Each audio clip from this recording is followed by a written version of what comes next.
Tengo en la línea al cada vez más famoso, cada vez más destacado y, ¿por qué no, cada vez más exitoso analista, que tengo el honor de decir que es mi amigo, Alexis Milo. Querido Alexis, ¿cómo estás? Muy buenas noches.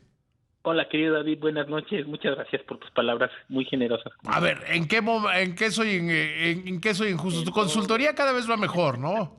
Pues ahí vamos, pero estamos contentos y estamos trabajando bastante. Y tu éxito en los medios, ya, bueno, ya es atronador, sales en todos lados. Pues tú que me invitas, eso no sabes cómo le gusta a la gente escucharme en tu programa y eso pues a mí me entusiasma mucho. Oye, querido amigo, a ver, ayúdame, te lo pido por favor, a entender qué significa que la economía ha crecido 1.9% en la primera mitad del año. Mira, en México típicamente reportamos el crecimiento de la economía respecto al mismo periodo del año anterior. Ajá. Esto quiere decir que la economía mexicana en el primer semestre, ya tenemos 2 trimestres de crecimiento, ¿no? En el primer semestre de este año ha crecido, el dato que mencionas, 1.9%, casi 2%, respecto al primer trimestre de 2021. Ajá. Y esto, te diría, está por arriba del pronóstico o del consenso de los analistas, ¿sí? Como tú recordarás, lo hemos discutido varias veces, pues los pronósticos andan alrededor del 1.7, 1.8% para el año en su conjunto. Con esto quiere decir que la economía viene ligeramente por arriba de eso. Recordarás que en alguna ocasión comentamos que quizá el crecimiento económico sorprendía ligeramente para arriba. Bueno, Ajá. pues parece que estamos en ese camino, a una sorpresa en el crecimiento económico. Sobre todo tomando en cuenta que el día anterior, es decir, ayer jueves, se anunció que la economía de Estados Unidos había entrado en recesión. Es por eso que algunos ven con buenos ojos que la economía mexicana haya crecido en el primer semestre del año, tanto con respecto al mismo semestre del año anterior, como considerando cada uno de los trimestres en lo individual. Pues muchos lo ven con buenos ojos considerando el contexto en el cual se está desenvolviendo la economía de Estados Unidos, y tienen cierta razón. No completamente, porque recordemos que Estados Unidos, con su impulso fiscal y monetario, se repuso muy rápido de la pandemia. De hecho, Estados Unidos 2020, el año de la pandemia, ya lo había cerrado con una actividad económica por arriba de los niveles previos al COVID, lo Ajá. cual no es el caso de México, ¿sí? Entonces, los datos obviamente hay que tomarlos con mucha precaución, con mucho cuidado, porque se pueden prestar mucho a confusión y se pueden prestar mucho a manipular la información. A ver, yo te diría, primero, que es un error desde mi punto de vista estarnos comparando con Estados Unidos. Lo Completamente. decía en el editorial, que es como tener una tienda y decir que nos va mejor que a nuestro cliente. Eso es malo para nosotros. El 82% de nuestras exportaciones son hacia allá, y si a ellos les va mal, nos van a dejar de comprar o van a comprar menos. Así es. Y aparte, recordemos que Estados Unidos, su contracción de la economía es porque ellos ahorita están retirando los estímulos fiscal y monetario con los cuales salieron muy rápidamente del COVID. En México no hubo ese estímulo, entonces no hay nada que retirar. Yo por eso te diría, hay que tomar con precaución esto, porque Estados Unidos de alguna manera lo que está pagando es el costo de haber crecido tanto en 2020, digamos la segunda parte, 2021, y ahorita Ujú. está pagando ese costo.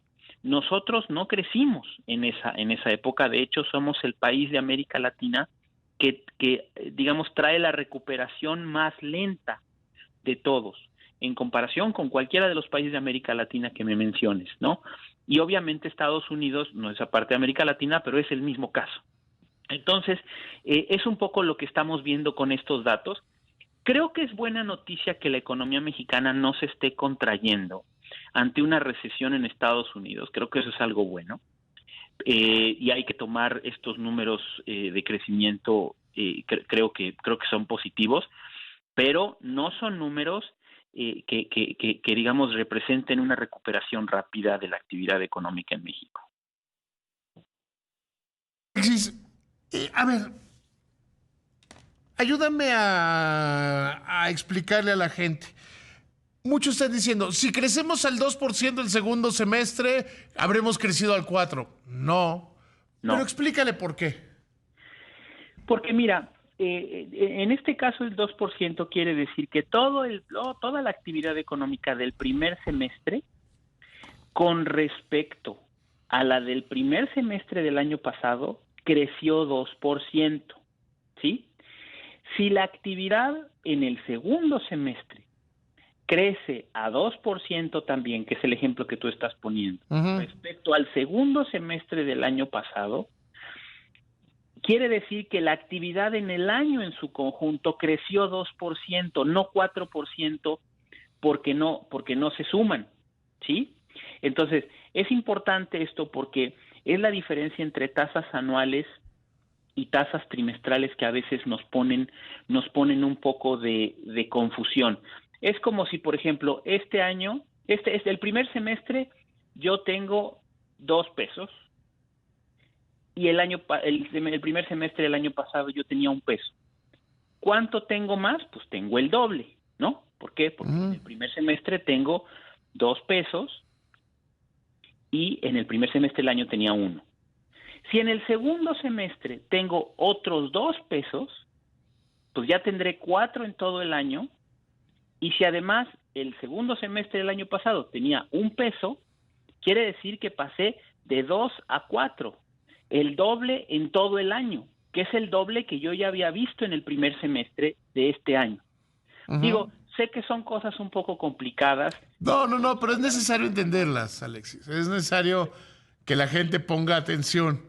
Sí, sobre todo porque, mira, hay otro dato que es interesante y que es el que yo rescataría, que la economía mexicana en el primer trimestre de este año creció 1% y otro 1% en el segundo trimestre de este año. Y esas sí son tasas respecto al trimestre anterior.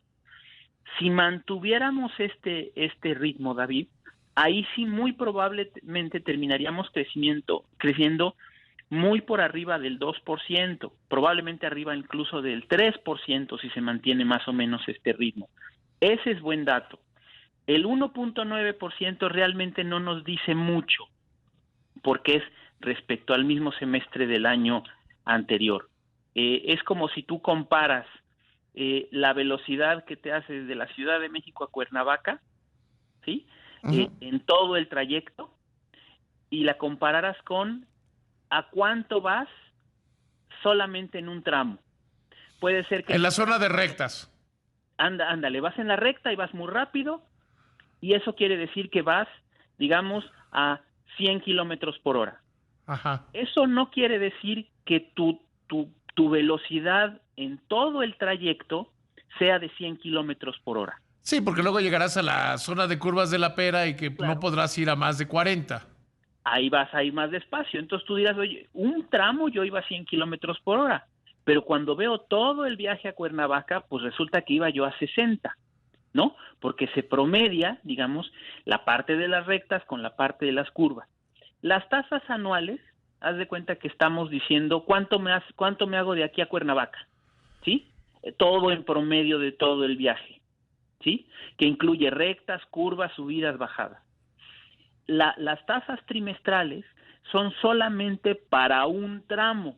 Si tú agarras el tramo de las rectas, pues obviamente te da una velocidad muy alta. Pero si agarras el tramo de las curvas, oye, resulta que aquí traigo una velocidad promedio de 40, 50 kilómetros por hora.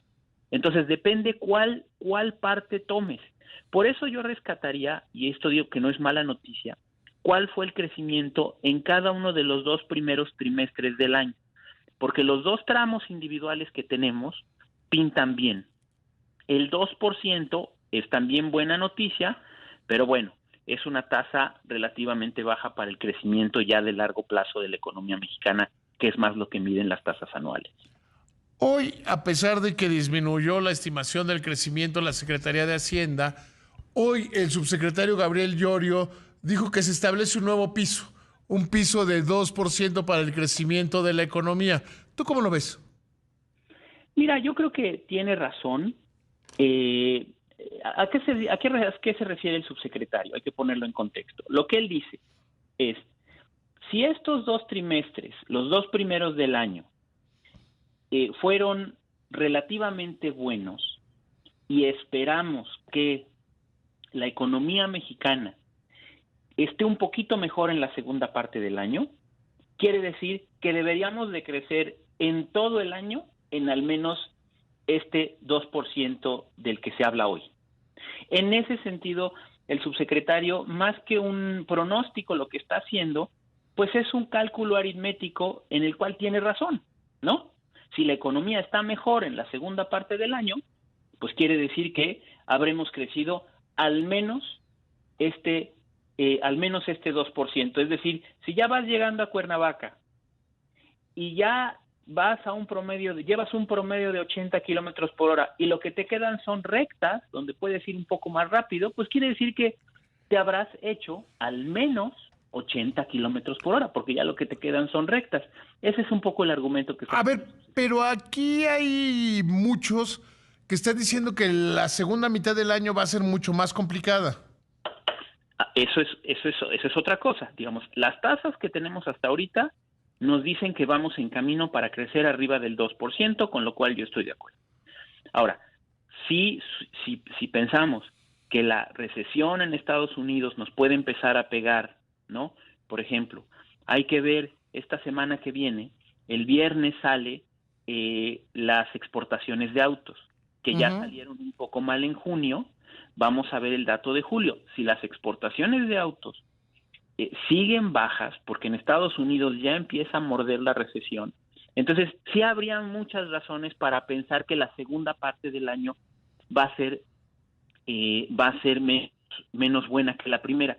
Por eso ahorita es muy importante, David, leer estos datos que nos pueden marcar una inflexión o no del crecimiento de la economía mexicana.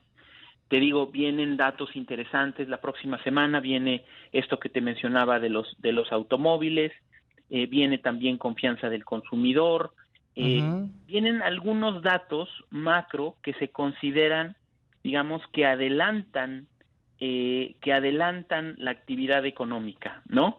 Viene también, bueno, la inversión, que esa viene con un poco de rezago, esa no es un dato tan oportuno, pero la semana que viene también va a ser importante en términos de anuncios de indicadores macro, pero bueno, creo que el número de crecimiento que tenemos es bueno, considerando que Estados Unidos entró en una recesión, hay que decirlo, más ligera de lo que se anticipaba, ¿no? También eso es bueno para nosotros. Entonces los números de crecimiento se ven bien, pero bueno, ya viéndolos a largo plazo, pues 2% no es una buena tasa de crecimiento para la economía mexicana en su conjunto, si es lo que acabamos creciendo todo el año, ¿no? Ahora, Alexis, del informe que presenta hoy la Secretaría de Hacienda, llama la atención del grandísimo gasto que se está haciendo para subsidiar el precio de los combustibles, que bueno, es brutal, aunque dice la Secretaría de Hacienda, dice el propio Gabriel Llorio, que todavía le alcanza al gobierno. Mira, es probable que sí, pero más bien lo que deberíamos cuestionarnos es qué tan eficiente es el gasto en subsidiar a la gasolina, ¿sí? El argumento que está haciendo la Secretaría de Hacienda es, a ver, por un lado, perdemos recaudación por subsidiar a la gasolina, pero por otro lado ganamos ingresos petroleros y con eso quedamos tabla. Y si sobre ese tablas nos vemos que la recaudación por IVA, por ISR, viene por arriba de lo esperado, ¿no? Pues entonces estamos un poco mejor. Es lo que dice la Secretaría de Hacienda. Pero yo aquí diría dos cosas. Uno, hay que tomar en cuenta que los pronósticos del precio del petróleo es que aumenten más todavía, ¿sí? Tú sabes que se están recrudeciendo el tema de Ucrania con Rusia, etcétera. Muchos países europeos aparentemente ya van a empezar a tomar medidas un poco más permanentes, bueno, o de mediano plazo respecto a esto. Entonces, los precios de la energía podrían subirse. Si esto pasa, puede ser que tablas que menciona el subsecretario no sea así en la segunda parte del año. Eso hay que tomar en cuenta. Pero lo segundo, yo creo que es la discusión más de fondo, David, es, a ver, puede ser que sí, que el gobierno salga a tablas, pero pues ¿para qué subsidiar a la gasolina, donde es un subsidio que incide mucho, mucho más en los deciles altos de ingreso, en los segmentos altos de ingreso, ¿sí? Ajá. Para darte una idea, más o menos el 10% más pobre de la población se lleva aproximadamente el 1,5% del subsidio, ¿sí? Mientras que el 10% más rico de la población se lleva el 32% del subsidio. Es decir, de estos, se ha hablado de 300,000 millones de pesos para el año en su conjunto, algunos traen un indicador más alto, etcétera. Para no meternos en esa discusión, tomemos por bueno estos 300,000 millones, ¿sí? Bueno, quiere decir que de esos 300,000 millones, ¿no? De cada 4 pesos que el gobierno le da o subsidia o beneficia con este subsidio al sector de bajos ingresos, digamos al 10% de menores ingresos de la población, le está dando 96 pesos al más rico, ¿sí? Sí, o visto de otra manera, para que el sector más pobre de la población reciba un peso, el decil más rico de la población recibe 32. Exactamente. Es un subsidio a los ricos. Es un subsidio a los ricos. Entonces, yo más que ver si las finanzas públicas están desbalanceando o no, digo, creo que es algo importante, yo más bien pondría sobre la mesa eso, ¿no? Y me acuerdo de ti, sobre todo a ti que te gustan los coches grandes con motor potente, pues a creo mí me encanta el subsidio. Es precisamente, eres de la población altamente beneficiada por este subsidio. Sí, claro. O sea, a quien no tiene vehículo, y hay quien sale con la sandez, bueno, pero usan transporte público. Hay gente que no usa el transporte público.